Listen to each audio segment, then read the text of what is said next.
Okay, topic 10 is our next topic, and it deals with circles.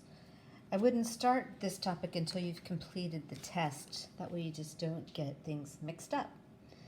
Okay, the easiest way to do your notes is to have printed the PDF that's on the lesson.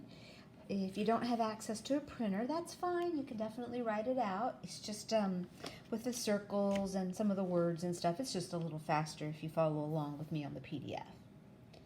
The first thing we're going to talk about is a central angle. Notice it has the word central as in center. It is the angle that's formed by two of the radii. Remember, that's just the plural for radius. And it has the vertex at the center of the circle. So you can see in my little circle here, this would be a central angle. AP and BP are both a radius, and P is the center of the circle and the vertex of the angle. Now, you got to remember that a circle measures 360 degrees, and then a semicircle is just half of that. So a semicircle measures 180 degrees. Now, we have a term called minor arc and major arc. The minor arc of a circle is always going to be smaller than the semicircle. And for that, we're going to use two uppercase letters with an arc symbol to name it. So if we go back to my drawing again, this would be a minor arc. The little thing I just squiggled. Okay, it's smaller than half of the circle. I'll use those two ends, A and B, and the arc symbol, which is kind of a curve. That means arc AB. Now, a major arc of a circle is bigger than a semicircle or larger than a semicircle.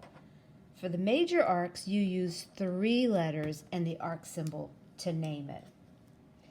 See if you can guess where that would be in that picture.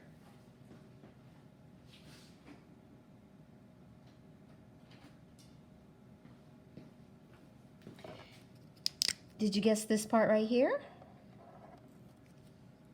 Okay, so that arc has 3 A, C, B. And it does matter, you could go BCA, but you can't go ABC because ABC would be this one. So ACB, and use the same arc symbol.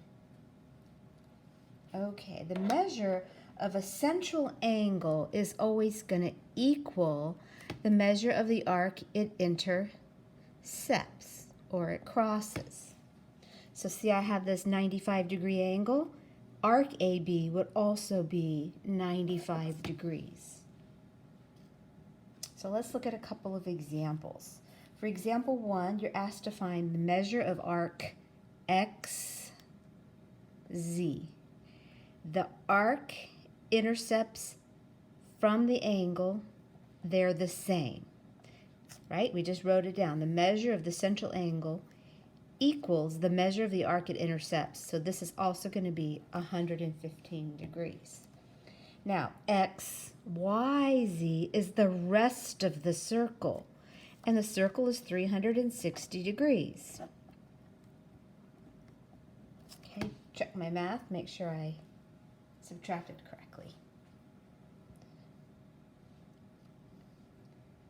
Okay, let's look at example 2. Arc BC. This one, not this one. This would be a major. It would have to have 3 letters. This one. Well, it's going to be this part and this part put together. So 83 and 51. Now ABC, let me mark that in a highlighter, is all of this. So it's everything in the circle except for the 83. So this one, you would have to take the whole circle and remove the 83. Is that correct? Check my math. Okay? Now, do you remember how to find the circumference of a circle? Do you remember what circumference is? Circumference is all around the circle, like if you took a piece of string and went all the way around. It is pi times the diameter of a circle. But remember, the diameter is just double the radius. So 2 pi r is another way to write circumference. Arc length is part of the circumference. It's just a fraction of the whole circle. We say that it's out of 360. So the way you're going to find an arc's length is to take the degree of the little piece that you're talking about, divide it by the whole 360. See, there's your fraction of a whole circle. And then its length, which is circumference, so times 2 pi r. Or, of course, you could say pi times diameter. Okay, let's do that one. You have a circle with a radius of 4, kind of like the one we just did up here. And we want to know what's the length of an arc that has a measure of 80. Well, 80 is the arc out of the whole 360 of the circle, and you're going to multiply that by 2 pi r. Now, since we're using a calculator, I have no problem going 80 times 2 times 3.1 times 4 times 4 and then dividing by 360. Clear out my calculator. Oh, let's not use the pi button just so that we all get the same answers. And then don't forget, it's out of 360. The directions said round it to the nearest tenth, so we would say 5.6.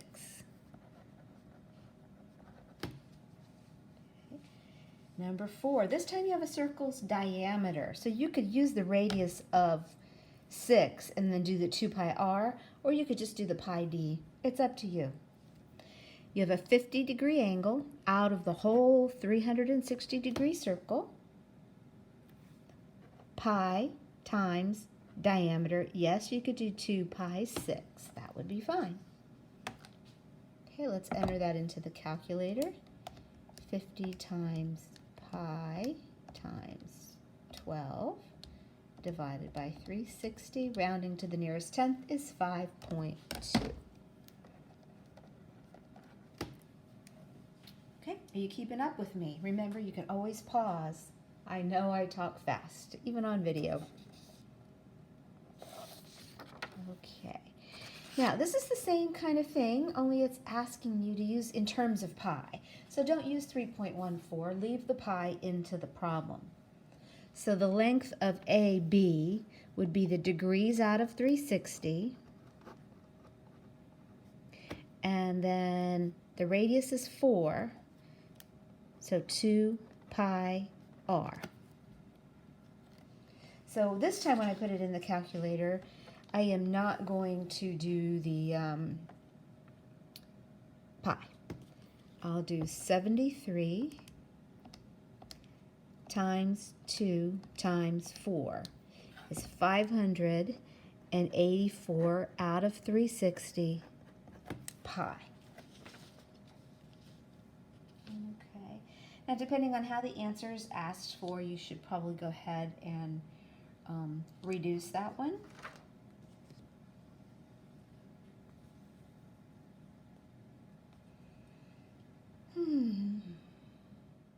So I think the first thing I would do is I would see if 584 and 360, if it comes out to be something fairly nice when I do the division. You know, like a 2.5 or something. And it really doesn't. It's kind of hard with my light there. Let me move it down. It is going to have a repeating decimal in it. It's going to be 1 and something. You could definitely make it a mixed number. I think I'm going to just go ahead and start dividing it. So 584, let me see if 4 goes into it. And it does. 146. 360 divided by 4 is 90. Do you remember the trick on how to see if 9 goes into something? You add up all the digits here. That's 11. 9 doesn't go into it. But it's still even, so I know 2 can go in again. 146 divided by 2. 73 over 45 pi. That's a weird answer, but that's what they're looking for when they say in terms of pi. Now, pause the video and see if you can figure out the length of BC. Okay, did you get it? Well, it's 43 degrees out of 360, because this part of the whole circle, 2 pi r again. Okay, multiplying that out is 344 over 360 pi. And let's see, 4 does go into it, so this would be 86 over 90, and 2 goes in again. I end up with 4390 pi. Now, arc length and arc measure are not the same thing. Examples 1 and 2 were arc measure. Examples 3, 4, and what we've done so far on 5 are arc length. Okay. Arc length is a linear measurement, feet, inches, centimeters, etc. Arc measure is degrees, completely different. For part C, it wants the measure of AD. AD is the 360 circle less these 3 pieces. So I'm going to enter in my calculator the full 360 of the circle. I'm going to subtract out the 73, the 43, and the 104. And I end up with a 140 degree arc measure. That is not its length. Its length is the degrees out of 360 times the circumference, which was 2 pi r, or 2 times pi times 4.